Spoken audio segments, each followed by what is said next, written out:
أنا الصحفية غدير الشرعبي ابنة المرحوم سيف محمود فرج. أنا بمكان الحادث الآن، مكان مقتل والدي اللي هو داخل تحوش بيتنا، مش كما يزعم البعض أنه في الخارج. أنا ترددت كثير أن نعمل الفيديو هذا وأن نطلع أتكلم صوت وصورة للناس.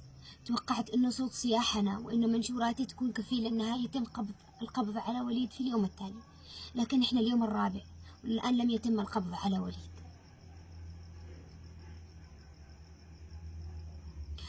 خلني العبرة عشان أوصل لكم معاناتي، لكن أنا ما كنتش تبكي، لكن شوف دم أبي بيسوى كامل. القصة وما فيها إنه أبي كان داخل راقد، أختي قالت لي بيها بقوم صاحب الدليفري خارج مكتب تسهيل للتوصيل، هو بيأكد الكلام على كلامي الآن.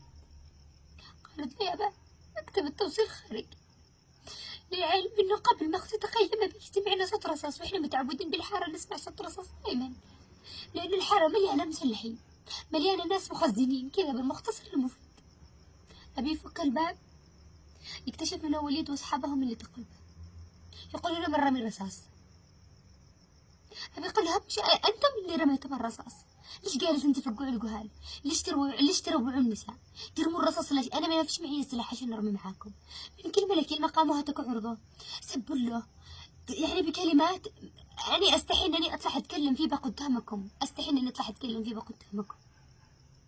أنا كنت بمكان الحادث، أنا واقفة وراء أبي، أنا وأختي الصغير وأمي.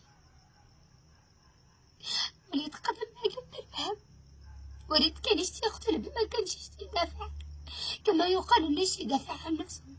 وليد كان نيته قتل خرج من نفسه. قدم قبل الباب بنفس الدقيقة سمعت صوت 7 أو 6 طلقات. تشوف الطلقات، الطلقات هلها من خارج كمان، رمي بشكل عشوائي. أبي فتح ذراعي حامل علينا لأن نحن وراءه، كنا نصيح هذا. أبي فلت بنفس الدقيقة أبي طلع روحها هنا، فتحت خرجت نادي الناس تعالوا سيفوني معي ما حضرت، رغم إنه كانوا عيال الحارة ورجال الحارة أنهم متواجدين كامل. وليد شنعة هرب من الحارة ورجال الحارة واقفين ما حد رضي يوقفهم. أنا صوتي مبحوح من الصياح وأنا ألاقي الناس يرفعوا حتى رفعت. أنا مش داري لما أتكلم، مش داري لما أنا لاقي وين يا دم أبي تشوف دم أبي نشوف الآن أبي مثل لاقى. أنا اشتيت فنبي، مطلبي بسيط يا ناس، مطلبي والله العظيم بسيط. أنا اشتيت فنبي، أفقدوني والإنسان اشتيت فنبي ايش تاخذ بالخصاصة.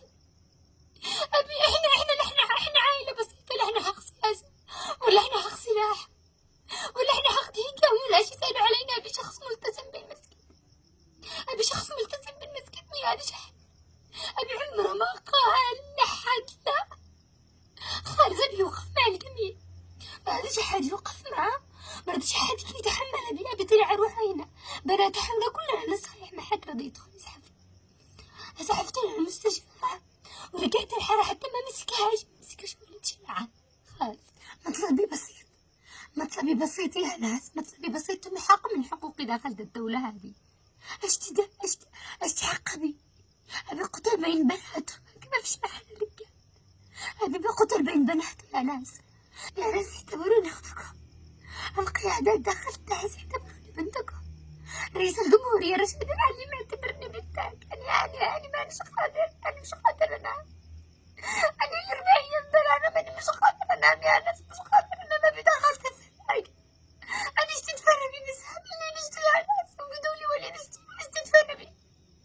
أبي بتخد من عيوني، أبي طلعت روحي جنبي، مش قادر يا ناس أتنفس، أنا ما بحس صحي مدمر، وضع النفس مدمر. أنا مش قادر عشان أنا ما أفكرش أنا كيف بعيش، أنا ما أقدرش أفكر للمستقبل أنا كيف بواصل حياتي، أنا ما بقدرش أواصل حياتي وحق أبي ما ناخدش.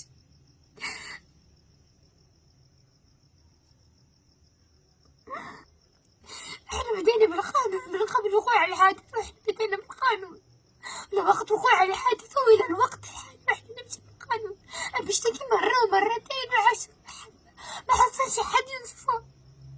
أبي مين طول حياته هو جالس يدافع علينا، يربينا ويكبرنا ويعلمنا، ما قدرناش ناخذ حقنا. ليش يا ناس؟ ليش؟ ما باقيش رجال داخل تعز، ما باقيش ولا واحد في بلا رجولة ولا شيء ولا شيء. معقول كده متسترين على 40 يوم ندوروا ما احنا جدارين فينا يا ناس؟ ايش تفهم حاجة بس؟ معقول يعني أنا لما ألقى القانون يا إما جلست طول حياتي بمشاكل وتهديدات ولما مدفون بسلاقة مسلم؟ ليش؟